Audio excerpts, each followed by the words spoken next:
Hello fellow plastic pros, this is Fulcrum, and in today's Airsoft tutorial I'm going to be showing you how to fit a Mancraft SDIK HPA conversion kit into an Ares Amoeba Striker. Now a few things about this guide: it was filmed quite a while ago on the old bench, and annoyingly the autofocus was being a bit of a knob, so there's a bit of focus issues, but you should be able to get the idea of what you need to do. And also at the time we didn't really know how to install it. There's a guide online, but it wasn't really that clear, and I think it was translated from Polish, and there was a few translation issues, but we seem to have got it alright, so let's get to the guide.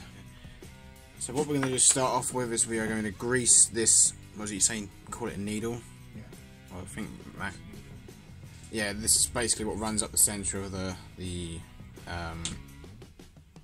thing, try and make, yeah, and the extra silicone, and put the spring on the end first. So you have the needle and the spring, and the air will be injected through one of these holes, and it will come out of that and go into that and do whatever it needs to do. I think that's a good accurate description. Right, sorry to interrupt, but it's worth pointing out that the red O-rings on the piston, yeah, we actually had to remove those. The O-rings appeared to cause the piston to misalign with the cylinder head. The front of the piston slides into the cylinder head, and if you don't get a good seal there, you get a massive air leak, so you get massive inconsistencies, and you'll find that you have to put an awfully high pressure into the gun to get a decent velocity. So if you've got the red O-rings on and you're getting problems with inconsistencies or massive drops in power or massive air leaks, then it's worth taking those O-rings off. And rather than removing the airline and the anchor bolts, you don't want to fiddle with them because they're quite delicate. What you want to do instead is remove the outer barrel assembly, remove the hop unit, and then you can access the cylinder head from the other side. And if you want to know how to do that, then make sure you check the cards in the description for a guide on how to remove the hop unit from a Striker. That way you should be able to access from the front, remove the cylinder head, and then pull out the piston, take the O-rings off, slide it back together, screw it all back together, and you don't have to compromise the air seal again. And we're going to put some silicone around these rings. Do you want some on the silencing rings? Okay, so we'll put a thin, small amount around on those rings. So you want to get these rings here greased as well, which is what the piston runs along. The piston, yeah. And because I've got some left, I'm just going to smear it around the inside of your cylinder. You want to have nothing. You want to take your cylinder out, and you want to empty it of all of that old-fashioned spring stuff. So with this end piece here, which sits in where the spring guide stopper, I suppose what you would sit, there's two holes. One of them only goes a few mil in, and as you can see, it stops completely. And then on the other side, you have it's the pipe, the airline. So that's obviously where the air is going to go into, and that needs to be. So we need to put this in the cylinder and have it the right way round, otherwise it won't work. So the airline side, which like I said is the one where you can see it going all the way through, that needs to be on the opposite side to the bolt handle. So that needs to come out, that needs to be out that slot there. So we'll put that in, and then it will slip into the slot where the spring guide. This is really well made, isn't it? It's seriously just a drop-in kit.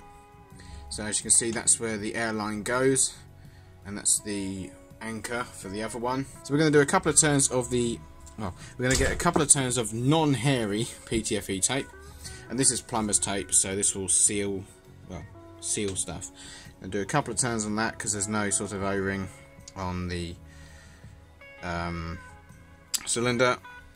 That'll do. So we've Teflon that. So we're now going to put that in. We're going to install that. Just going to make sure we've got the airline on the right side. Yep, like I said, the airline's got to go on the side opposite to the bolt handle. If it doesn't, you won't. Well, you'll be plugging the airline into a blanked off hole.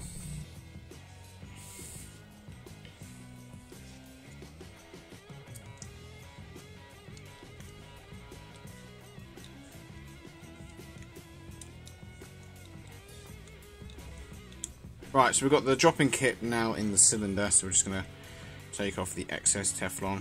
We could have wound that a bit better, but it shouldn't be too bad. Right, so now you've got your cylinder with the drop-in kit nice and greased. You want to put it into the gun. Oh, it just drops down like that, of course, it's 45 degree. It's 90 degrees, sorry. Right, nearly out down. Here we are. Go. If you push it forward in theory, there we are. So that's good. This is a pain in the arse, this bit is. I can never get this bit. Yeah. Still better than the VSR though.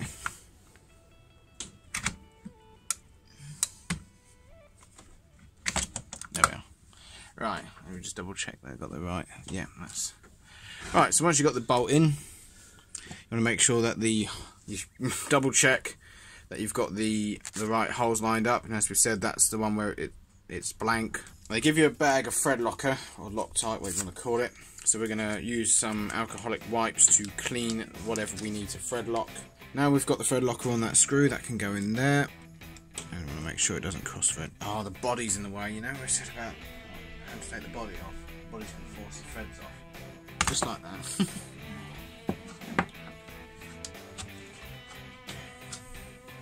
Helps if you have your gun apart, so we'll put the anchor screw in. Make sure it's all aligned and you're not cross threading it. That went in nice and smooth.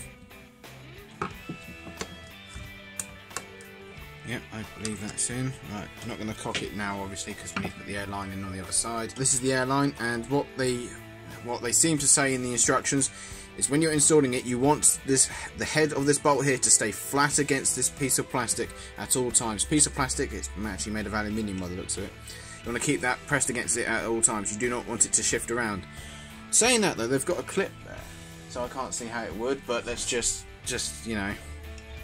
Well, they might have improved it since. Yeah, because people busting all. Because allegedly, what will happen is if you let that bolt head rise upwards, if you push that through, it's going to misalign some O-rings. So, like I said, there's a clip on that, but let's just go by the old rules. So we're going to use the alcoholic wipe again to clean the thread. Like I said, whilst pushing on the back of that bolt, just for now, just to ensure that this has been improved, but it's just err on the side of caution. And we want to get some thread locker for that as well. There we are. Now what you want to do is you want to put this in where the cocking indicator used to go. That's where it used to go, isn't it? Again, make sure that's all lined up and that's the right hole. Yep.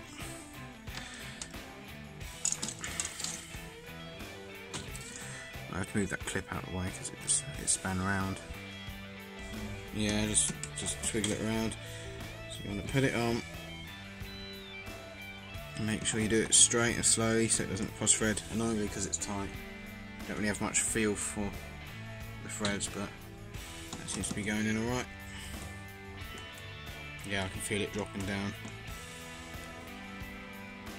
So like I say, definitely want to cross thread this bit. I mean, just don't cross thread anything really. Good rules to go by. Yeah, that's in solid. So next, what you want to do is you want to have some holes drilled in your stock for where you want the airline to flow to go through. In this case, we've got a channel carved out near there, and it's going to come through there, through that hole there, and out the side there. Right, so we pulled out the foam from inside the stock. Hopefully, make this a bit easier. So we're going to go through that hole there. You can route the airline wherever you want, really, but we're going out at an angle, aren't we, from the stock? Yeah, you don't want it to come straight out the bottom, do you? No. That's going to be interesting. Right there, come on. There we are.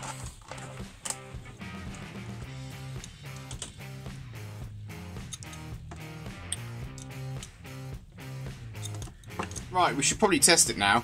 And what we've got here for the bottle and regulator is we've got a 13 cubic inch Tippmann bottle, which is rated for 3000 psi max, and a Mancraft regulator. I can't remember what model number it is. It's just a Mancraft regulator. I know they've got some newer ones, but I'm not particularly well versed in HPA, and I'm sure you can tell.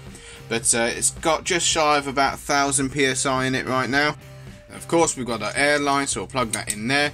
Now, we probably mentioned in the guide that we were going to be using CO2 with the CO2 kit.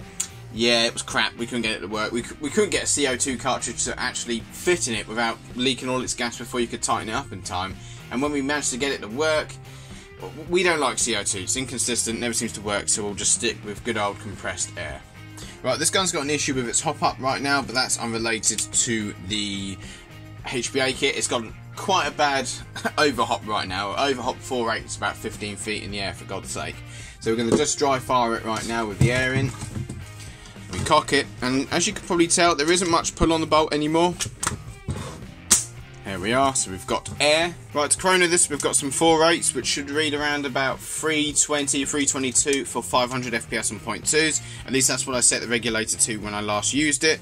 Now, when we've tested this before, it's been perfectly consistent, like down to 1 FPS deviation, maybe 2 at most. It's incredibly consistent, so I've got to give it to Mancraft. It's a very good, consistent bit of kit. Remember, these are 4.8s, and we're aiming for around about 320, 322, 319-ish for 500 FPS on 0.2s.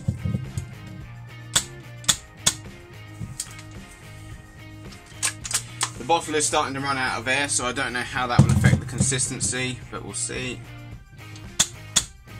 And there we are. As you can see, it's relatively consistent, but we haven't filled the bottle up in months, and it's down to below 1000 PSI, and I think that's why the shots started to trail off, but that's still really good consistency. I wouldn't say anything under 7 FPS is a problem. I'm sure people are going to disagree with me on that, but I don't think you need to worry about that.